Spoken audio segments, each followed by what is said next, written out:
শীতে দুর্ভোগে থাকা মানুষের হাতে তুলে দেওয়া হচ্ছে কম্বল। প্রচণ্ড ঠান্ডায় কম্বল পেয়ে তাদের আনন্দ প্রকাশ পায় নির্মল হাসিতে।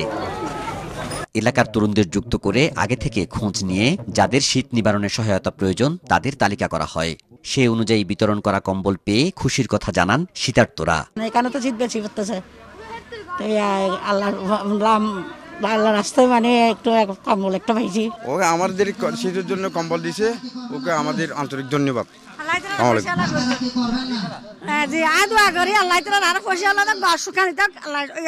ছোট বাচ্চা গায়ে দিবে, বড় মহিলা গায়ে দিবে, ছেলে বাপরা গায়ে দিবে। চট্টগ্রামের রাউজান পৌরসভার ৯টি ওয়ার্ডের শীতার্তদের মাঝে এই কম্বল বিতরণ করা হয়। এমন উদ্যোগকে স্বাগত জানান স্থানীয়রা। এই গরিব দুঃখীকে, এই শীতার্ত মানুষকে কম্বল বিতরণ করছেন, আমরা এই জন্য তাদেরকে দোয়া করি, এলাকাবাসী দোয়া করে। আজকে যে কম্বল বিতরণ করা হয়েছে আমরা খুব আনন্দিত, খুশি। রাউজান পৌরসভার সুলতানপুরের চৌধুরী বাড়ির অ্যাডভোকেট জাহাঙ্গীর আলম চৌধুরীর উদ্যোগে দেওয়া হয় এসব কম্বল। সমাজের মানুষের পাশে থাকার লক্ষ্যেই এ কাজ বলে জানান তিনি।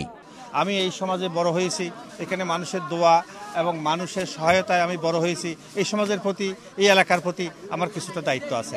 তো সুতরাং আমি যখন ব্যক্তিগতভাবে কিছুটা হলেও প্রতিষ্ঠিত হব, তখন আমার দায়িত্ব হবে সমাজের মানুষের পাশে সামান্য আমার সামর্থ্য অনুসারে দাঁড়ানো। মানবিক এই উদ্যোগে সহস্রাধিক মানুষের হাতে শীতের উপহার হিসেবে কম্বল তুলে দেয়া হয়। নাজমুল সাদিকি, মাছরাঙ্গা সংবাদ, চট্টগ্রাম।